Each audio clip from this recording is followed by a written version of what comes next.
Good afternoon student. आज कक्षा 10 के फ्रांसीसी क्रांति पाठ 10 का अध्ययन किया जाएगा। छात्रों, आपको मालूम है कि ये जर्मनी की क्रांति जो है पढ़ाया जा रहा है। इसमें छात्रों जो है इसके पहले कुछ हमने पिछली वीडियो बताया था, उसके बाद की बात करें तो छात्रों वियना की संधि जो हुई थी, जैसा कि हमने बताया था, इसके पहले कई कहानी उसके आगे थी। तो वियना की संधि जो नेपोलियन बोनापार्ट था, जब वो हार जाता है तो उसके बाद एक संधि होती है जिसको वियना की संधि बोलते हैं। और उस संधि में जर्मनी को ऑस्ट्रिया के अंतर्गत रखा गया। पहले तो जर्मनी बहुत जो है पावरफुल नहीं था, तो उस समय जो ऑस्ट्रिया का शासक था या ऑस्ट्रिया का जो राजा था, उसी के अंतर्गत इसको रखा गया जर्मनी को। और वहां पर जो है बहुत ज्यादा कठोर प्रतिबंध वगैरह लगाए गए थे। वहां का जो शासक था या वहां का जो राजा था, वो जो है कि मेटरनिक था। उसने जो है वहां पर उसे अपना कब्जा करके बहुत ज्यादा जो है कठोर प्रशासन लगाया, जैसे प्रेस और प्रशासन पर कठोर नियंत्रण रखता था, जर्मनी पर भी नजर रखता था। और वहां पर जो प्रेस था, प्रशासन था, उस पर बहुत ज्यादा जो है शासन प्रशासन रखा था, ताकि कोई जो है एकीकरण की बात न सोच सके। क्योंकि जब तक मेटरनिक था तब तक जो है छात्रों कोई भी एकीकरण जो है जर्मनी में नहीं हो पाया। और उसने एक काम और किया था, कक्षाओं गिरजाघरों गुप्तचर थे, वहां पर कक्षा था, गिरजाघर जितने भी स्थान थे ऐसे जहाँ पर ज्यादातर लोग थे, वहां पर कुछ गुप्तचर लगाए थे ताकि कोई भी आंदोलन न कर सके, कोई भी हमारे खिलाफ आवाज न उठा सके। इस तरीके से वह वहां गुप्तचर उसके थे। मेटरनिक के समय तक जर्मनी में एकीकरण नहीं हो पा रहा था।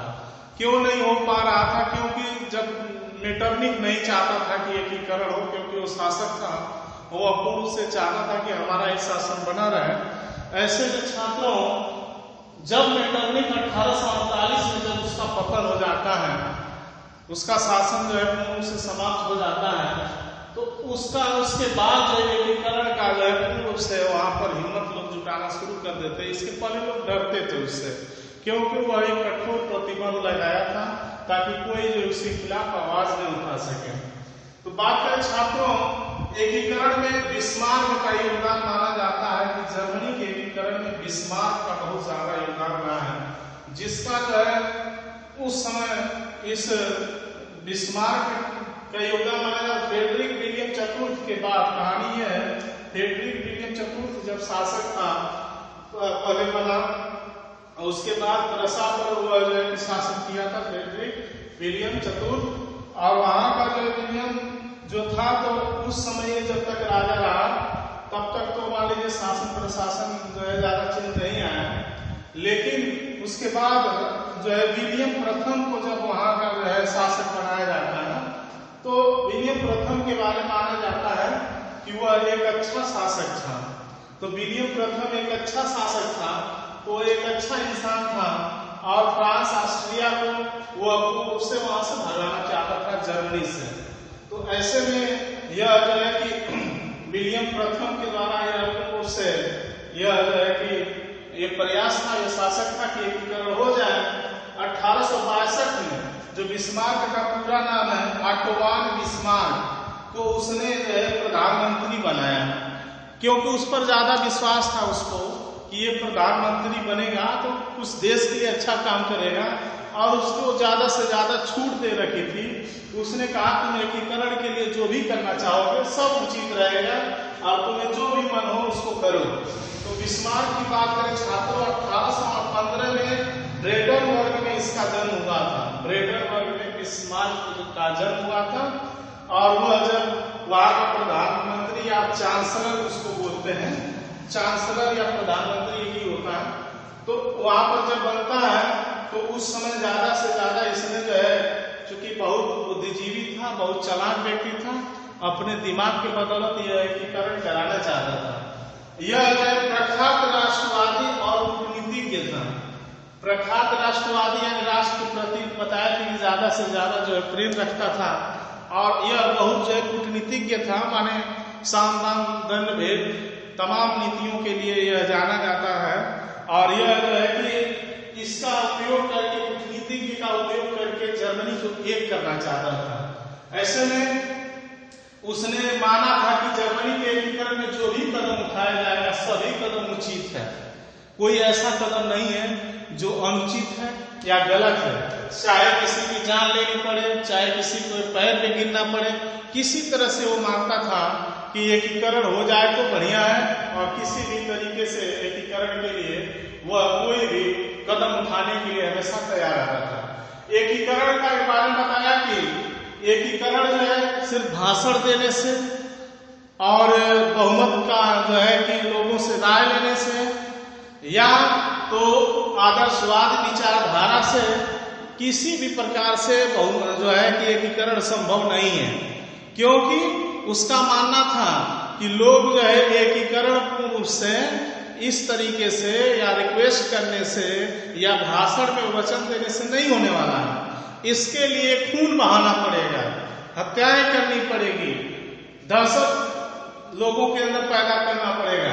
तो ऐसे में उसने एक नीति अपनाई जिसको रक्त और लव की नीति मानी जाती है छात्रों, जिसमें जो है कि हत्या करके चाहे युद्ध करके किसी भी तरीके से जो है कि एकीकरण कराने की जो नीति इसकी रही है उसको लव और रक्त की नीति मानी गई है। बिस्मार्क ने इसके लिए एकीकरण के लिए 3 युद्ध किए। एक डेनमार्क का युद्ध हुआ, दूसरा जो है प्रसा का युद्ध हुआ, और तीसरा जो युद्ध हुआ है फ्रांस के साथ युद्ध हुआ। तो सबसे पहले डेनमार्क के युद्ध की बात करें छात्रों, 1864 ईस्वी में जर्मनी 2 राज्यों पर जो है इसके कब्जा जो है किया। डेनमार्क जो है 2 राज्यों पर जर्मनी के कब्जा किया हुआ था। तो इसको छुड़ाने के लिए या उससे आजाद कराने के लिए 1864 में इसने जो है कि यहाँ पर युद्ध किया, जिसमें 2 राज्य तो अकेले युद्ध करना उचित नहीं था। वो समझ गया कि युद्ध को अकेले नहीं किया जा सकता है। ऐसे में वह राज्य को सबसे पहले जानते हैं सेल्सविग। सेल्सविग एक राज्य था, दूसरा हाल्स्टीन था, 2 राज्य थे। तो ऐसे में वह क्या किया, ऑस्ट्रिया और प्रसा, ये प्रसा का था, ये सोचा कि आज एक शक्तिशाली राज्य से मिल करके या शासक से मिल करके ही इन दोनों राज्यों को छुड़ाना सही होगा, अकेले नहीं लड़ा जा सकता है। ऐसे में उसने सबसे पहले क्या तकनीक लगाई, प्रसा और ऑस्ट्रिया दोनों, यानी कि ऑस्ट्रिया को साथ में मिला लिया, और साथ में मिलाने के बाद इसने जर्मनी से युद्ध, डेनमार्क से युद्ध करके यह पूर्ण रूप से उसको जीत लेता है। और जीतने के बाद एक संधि होती है जिसको गैस्टिन की संधि होती है। गैस्टिन की संधि में हुआ कि जो 2 राज्यों को छुड़ाया गया उसके राज्य कौन करेगा। तो इधर ऑस्ट्रिया जो है कि डिमांड कर रहा था, उसको जो हाल्स्टीन दे दिया गया कि हाल्स्टीन जो है कि ऑस्ट्रिया के कब्जे में आ गया, और सेल्सविग जो है यह प्रसा को मिला। तो ये गैस्टिन की संधि में यह जो है कि बातें कही गई, यह संधि अस्थायी थी। गैस्टिन जो है पूर्व से ऑस्ट्रिया से दूर पड़ता था, ऑस्ट्रिया से दूर पड़ता था। ऐसे में यहाँ पर इसको तो कब्जा करा दिया, लेकिन यह पूर्व से अपना अधिकार क्षेत्र इस पे नहीं जमा पा रहा था। ऐसे में अब एक तो क्या किया, पहले तो इसको हराने के लिए, डेनमार्क को हराने के लिए ऑस्ट्रिया को साथ में मिला लिया, लेकिन फिर क्या किया उसने कि ऑस्ट्रिया का जो कब्जा था उसको भी पूर्ण से ऑस्ट्रिया को भी हराने के लिए एक युद्ध लड़ता है। पहले तो खुद जो इसको मिला करके तो डेनमार्क से लड़ता है, वहां जीत लेता है। फिर प्रसा जो है ऑस्ट्रिया को हराने के लिए 1866 में एक युद्ध लड़ता है, जिसको सेडोवा का युद्ध बोला जाता है। यह युद्ध में जो है इसने जो है इससे युद्ध करने के लिए पूर्व से तैयार होता है।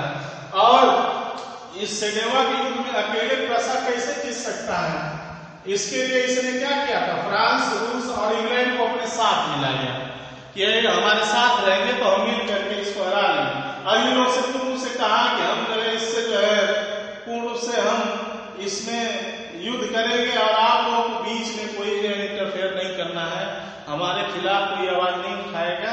अगर आप लोग करेंगे ऐसा तो ठीक नहीं होगा, और अगर आप लोगों को कहीं जरूरत होगी तो हम भी आपके सपोर्ट करेंगे आपके लिए। तो ऐसे में इसका नतीजा क्या हुआ कि कोई देश इसका सपोर्ट नहीं किया और ऑस्ट्रिया यहाँ पर हार जाता है। तो ऑस्ट्रिया हारने के बाद ऑस्ट्रिया जो है एक जो है प्राग की संधि होती है। जब भी संधि वगैरह होती है तो युद्ध का खर्च वगैरह मांगा जाता है ज्यादा से ज्यादा, सबसे पहले कि तुम्हारे वजह से युद्ध हुआ है, जो जीता हुआ वो शर्त रखता है, जितना खर्च होता है सब खर्चा पहले तो वहां पर वसूल किया जाता है, फिर उसके बाद कुछ शर्तें रखी जाती है, अगर इसके आधार पर चलोगे ठीक है, नहीं तो ये सब अपना रहे। तो इसमें जो है कि प्राग की संधि में जर्मन महासंघ जो उस समय बना हुआ था उसको जर्मनी और प्रसा के बीच में पूर्ण रूप से जर्मन महासंघ को भंग कर दिया गया और जर्मनी और प्रसा के बीच में जो है कि यह पूर्ण रूप से एक जो है समझौता हुआ। तो 22 उत्तरी राज्यों का उत्तरी जर्मन महासंघ बनाया गया। इसके बाद जो है ये पूर्ण रूप से जो 22 उत्तरी राज्य थे, इन 22 उत्तरी राज्यों को मिला करके इस महासंघ को भंग करके नया जो है कि एक संघ बनाया गया जिसको उत्तरी जर्मन महासंघ के नाम से जाना जाता है। तो इसको तोड़ करके फिर से नया संघ बनाया गया और उसका प्रधान बन गया कौन? प्रसा बन गया। ये जो महासंघ बना है उसका मुख्य जो है कि उत्तराधिकारी माना जाएगा, प्रसा का जो शासक होगा वही होगा।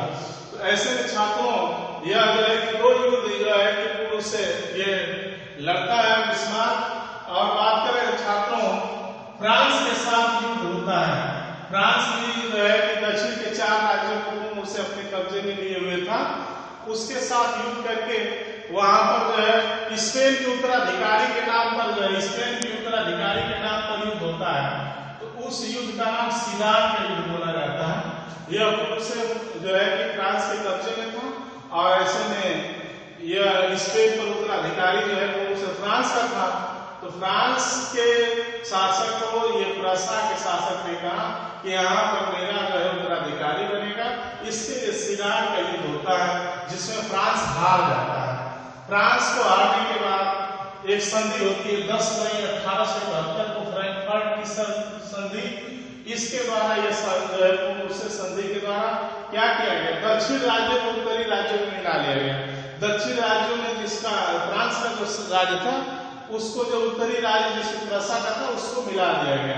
प्रसा को ही आज के समय में उसे जाने छात्रों जर्मनी के नाम से जाना जाता है और यह पूर्ण से जर्मनी को एक बना लिया जाता है, एक में जोड़ लिया जाता है बिस्मार्क के सहयोग से। और विलियम प्रथम को वहां का काइजर या सम्राट घोषित किया जाता है। छात्रों इस तरीके से छात्रों ये जर्मनी का एकीकरण हो जाता है और जर्मन एक होने के बाद इसको एकीकरण हो जाता है। छात्रों इस तरीके से यह जो है कि फ्रांसीसी क्रांति का जो चैप्टर रहा है यह पूर्ण से समाप्त होता है। और आप वीडियो देखने के बाद या 1-2 बार देखने के बाद और इसके लिए बुक वगैरह साथ में रखें, क्योंकि बुक में बहुत शॉर्ट में दिया गया है। तो आप उसको अच्छी जानकारी के लिए पूरे वीडियो को देखें और नोट भी बनाते रहें। अब अगले चैप्टर की शुरुआत नेक्स्ट वीडियो में शुरू होगी। Good bye.